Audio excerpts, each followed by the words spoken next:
Hello, my friends, and welcome back. Thank you very much for being with me again today. An interesting development occurring at Zaporizhzhia Nuclear Power Plant, reported by Ukrainska Pravda, receiving some intelligence, some information from the Ukrainian Defense Intelligence, which could be trusted as a anyway. So saying that the Russians are fleeing the Zaporizhzhia Nuclear Power Plant. What could be? Is it because the Ukrainians are attacking it, which means they are attacking through the reservoir that now is drained and again works against the Russians somehow? That dam that was blown up, now the whole reservoir is drained, dried up, and the Ukrainians could just cross the Dnieper River easier than before.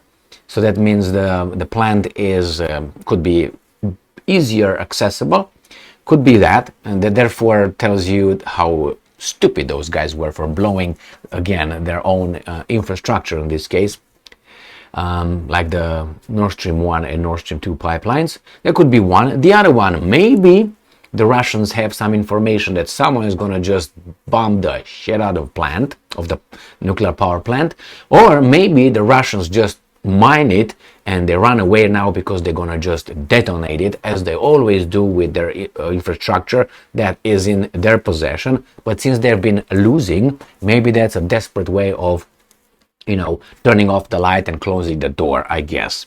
So let me share with you this article coming from, as I said, Ukrainska Pravda, and this is from today, June 30th, 2023.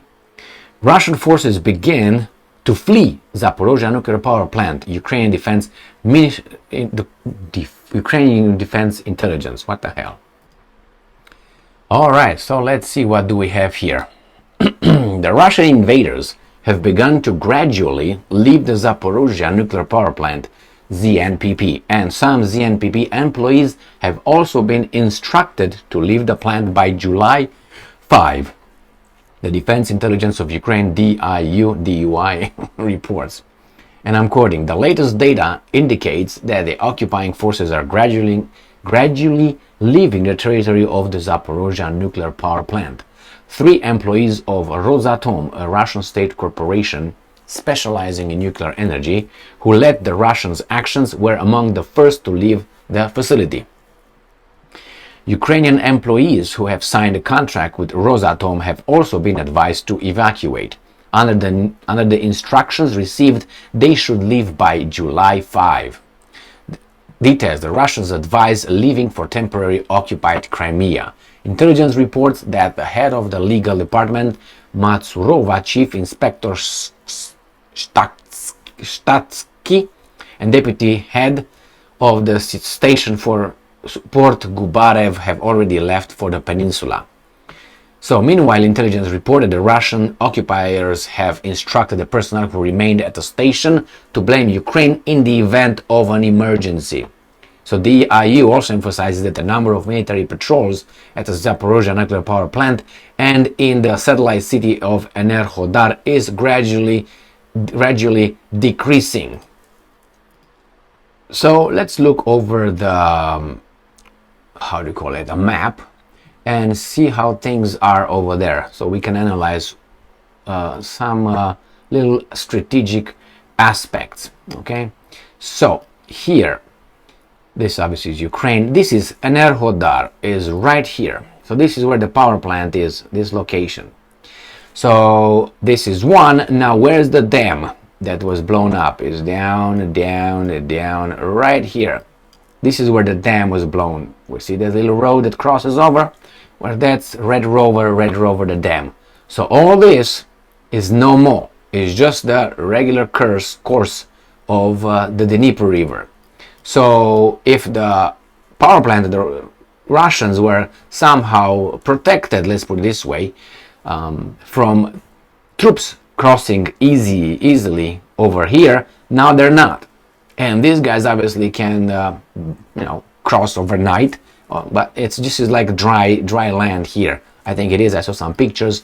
And remember, this is not like, 10 feet long or anything like that. So supposedly the Russians are leaving this area and they head towards Crimea, which is right here.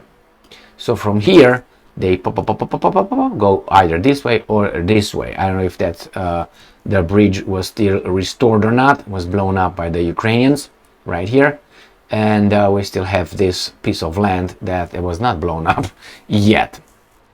So again, the Russians did something against their own interest, like with Nord Stream 1, Nord Stream 2.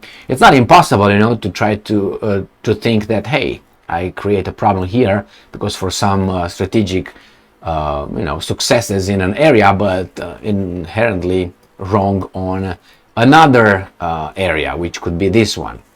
The fact is, the Russians, according to the Ukrainian intelligence, are supposedly slimming down their presence at Zaporizhzhia Nuclear Power Plant. What could it be? I don't think the Russians are retreating. I don't think. But it doesn't mean it doesn't happen. That's the first one. The second one, maybe they know something, as the Ukrainians anticipate. Both sides, the Russians and the Ukrainians, claim that the other ones want to create a tragedy over there and blow it up or do something like that. Obviously, if, and I hope it doesn't happen, such a tragedy occurs, you can bet your everything you have that here the next second the fingers will be pointed at Russia with no evidence, just by default. Whoop, whoop, whoop. The same was with the dam. The same was with nuclear power plant. Which nuclear power plant? With Nord Stream 1, Nord Stream 2, which is not impossible. The problem is wait for the evidence.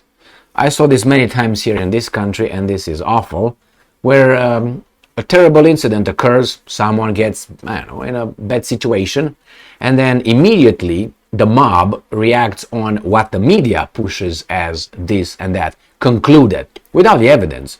So they pick and choose certain event and they throw it out there, and you have people reacting civilized by destroying other people's property. Like what happens right now in France. We don't know all the details over there. We know that a teenager was shot by a policeman, and we don't know the details. The policeman now, he states that I think he was afraid for his life or something. I don't know. The problem is I don't think people should act like that unless they are just as they are. Then you see what's happening right now in France. We get angry many times. Doesn't mean you have to go and destroy some other people's property because of that. No, it's illegal. Therefore, I think the law should be upheld right there. So anyway, let's move back here. So I'm not saying that the Russians are not capable of creating a problem over there, but the mass media here will point the finger the next second. Why? Because it's going to be a propaganda war again. And since you can't hear from the other side, you're going to hear only from these guys. Oh yeah, they did it. Where's the evidence? Wait. Was there any investigation on the Kakhovka dam? Hydroelectric plant, was there any investigation? Could have been in about what, half an hour? It was half an hour after it was blown up, you had the Ukrainians coming and saying it was the Russians, and after about an hour the Americans and all this, the free media picked that, it was the Russians. Was that investigated? Don't tell me it doesn't have to be investigated. All right, we don't work like that. One person comes and says the other one is the guilty one. Okay, just because I say it was not me, therefore it was that. Wait. If things would work like this, on what? On popularity context? Truth is not based on popularity context or democracy. Truth is based on finding what the hell happened. Evidence, facts. Okay, not I think, I feel, I identify, No.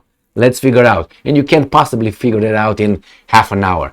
Maybe you can, but I don't think in that situation was any investigation done by anybody else. And if you say, well, it's obvious the other ones because they benefited, well then, if you look at the Nord Stream 1, Nord Stream 2 pipelines, who benefited the most? It was not the Russians. So then they use one logic here in Kakhovka dam, but they don't even dare to use the same logic in the Nord Stream 1, Nord Stream 2. I wonder why. I tell you why, because the outcome, the alleged perpetrator here, the suspect, will be a different one, and it's not acceptable on that one, but on this one we use it here, we don't use it that. So this kind of people should never be trusted, and I don't. Anyway, trust, remember, is built with facts, not with words, with facts. Words backed by actions. No, they have to be a straight connection. Thank you very much for being with me again today. Stay strong, stay smart, look for the truth, and be just.